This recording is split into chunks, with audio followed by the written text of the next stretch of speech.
Assalamualaikum. Waalaikumsalam. Semuanya. Oke anak-anak semuanya, sebelum memulai pelajaran hendaknya kita membaca doa terlebih dahulu. Untuk Mbak Anggun bisa dibimbing untuk membaca doanya Mbak, silakan. Berdoa menurut kepercayaan masing-masing. Berdoa mulai. Berdoa selesai. Baiklah anak-anak semuanya, sebelum memulai pelajaran Ibu absen dulu kehadiran anak-anak semuanya. Yang pertama ada Mas Aziz, apakah hadir? Hadir. Ya. Yang kedua ada Mbak Anggun, hadir? Hadir. Yang ketiga Mas Afif. Hadir. Yang keempat Mbak Siska. Hadir. Yang kelima ada Mas Jeno. Hadir. Yang keenam ada Mas Jimin. Hadir. Yang ketujuh ada Mas. Baik, untuk Mas Haikal, Hadir. Mas Yuta, Hadir. Mbak Karina, Hadir. Mbak Gisel, Hadir. Mbak Lisa, Hadir. Mbak Dita, Hadir. Mbak Denis. Hadir. Baik, alhamdulillah akhirnya teman-teman semuanya bisa mengikuti pelajaran saya dengan baik dan hikmat. Jadi pelajaran pada hari ini kita akan masuk ke bab 2, yaitu pendidikan dan pergerakan nasional. Tetapi sebelum masuk ke bab itu, apakah teman-teman masih ingat di pelajaran bab 1 itu kita membahas tentang apa? Adakah yang bisa menjawab? Ya, betul sekali. Jadi waktu bab 1 itu kemarin kita membahas tentang perkembangan kolonialisme dan imperialisme di Eropa. Oke. Terus kita akan memasuki bab 2, yaitu tentang pergerakan dan pendidikan nasional. Bisa teman-teman, bisa anak-anak semuanya membuka halaman 50. Jadi yang akan kita pelajari awalnya adalah munculnya golongan elit baru di Indonesia. Nah, munculnya golongan elit baru di Indonesia. Nah, masa pergerakan di Indonesia sendiri ditandai dengan berdirinya organisasi-organisasi pergerakan. Yaitu yang pertama ada masa pembentukan, yang kedua ada masa radikal atau non-kooperasi, yang ketiga ada masa moderat atau kooperasi. Nah, teman-teman semuanya mari kita pelajari yang pertama, yaitu masa pembentukan. Nah, masa pembentukan ini pada tahun 1908 sampai 1920, yaitu ditandai dengan adanya organisasi Budi Utomo yang berdiri pada tanggal 20 Mei 1908. Yang kedua ada masa radikal atau non-kooperasi pada tahun 1920 sampai dengan 1930. Yaitu adanya berdiri organisasi PKI atau yang biasa kita sebut dengan Partai Komunis Indonesia.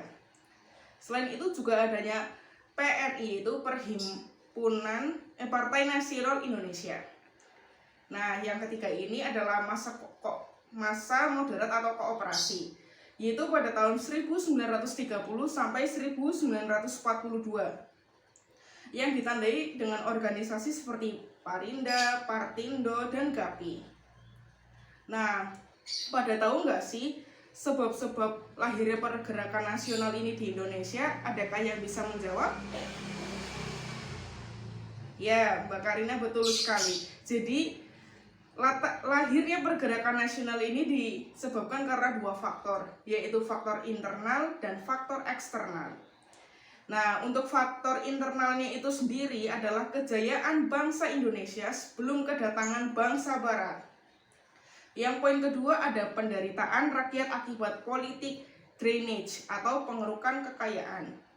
Yang ketiga adanya diskriminasi rasial. Dan yang keempat adanya munculnya golongan terpelajar.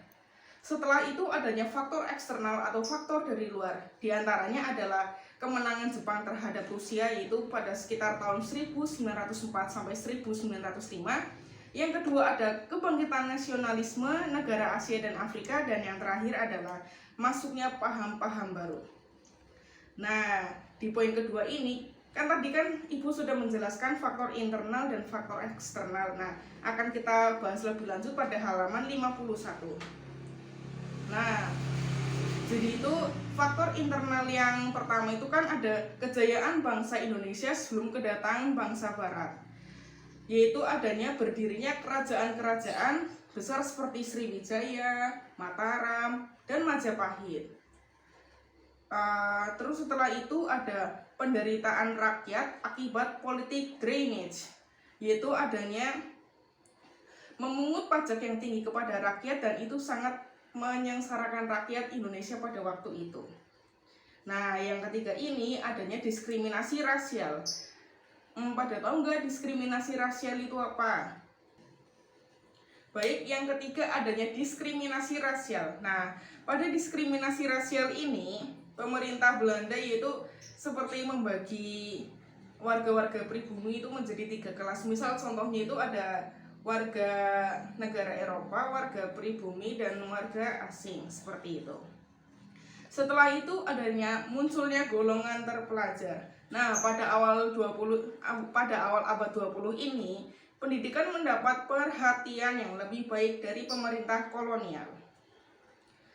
Nah, adanya ini seperti ide tentang hak manusia, liberalisme, nasionalisme, dan demokrasi. Nah, untuk yang poin kedua tadi Ibu sudah menjelaskan adanya faktor eksternal. Yang pertama ada kemenangan Jepang atas Rusia pada tahun 1904 sampai 1905. Nah, kemenangan Jepang ini telah berhasil mengguncang dunia karena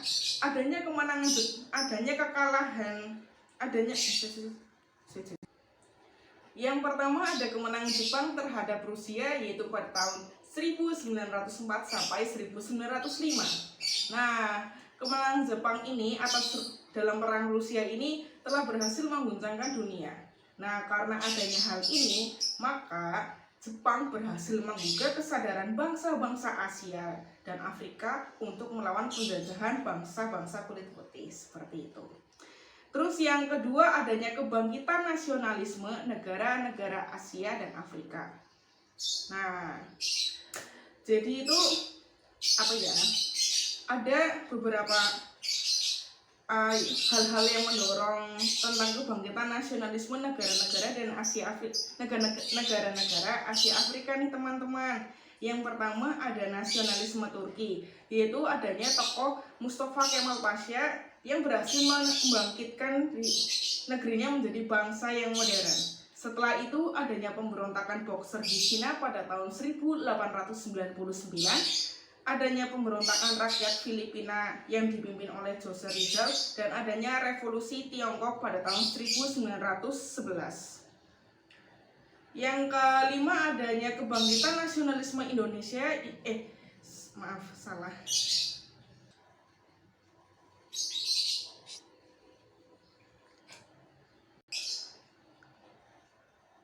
Nah, yang kelima itu adanya kebangkitan nasionalisme India dan munculnya tokoh karismatik yaitu Mahatma Gandhi. Nah, yang poin ketiga itu adanya masuknya paham-paham baru. Nah, adanya paham-paham baru ini membangkitkan semangat nasionalisme bangsa-bangsa Asia termasuk Indonesia. Nah, sebagai contohnya itu salah satunya adalah Sun Yat-sen, pendiri Partai Kuomintang di Cina yang berhasil menjadikan Cina sebagai negara yang merdeka. Baiklah anak-anak, karena waktunya sudah habis, di sini Ibu akan menyimpulkan beberapa hal yang sudah Ibu ajarkan tadi. Yang pertama adanya faktor pendorong lahirnya nasionalisme di Indonesia yang ada 2 poin, yaitu faktor internal dan faktor eksternal. Nah, setelah itu, untuk pertemuan selanjutnya, Ibu akan menugaskan kepada anak-anak semuanya untuk merangkum tentang organisasi-organisasi pergerakan yang mendorong lahirnya nasionalisme di Indonesia, ditulis dalam 5 paragraf dan dikumpulkan minggu depan. Terima kasih. Wassalamualaikum warahmatullahi wabarakatuh. Waalaikumsalam warahmatullahi wabarakatuh.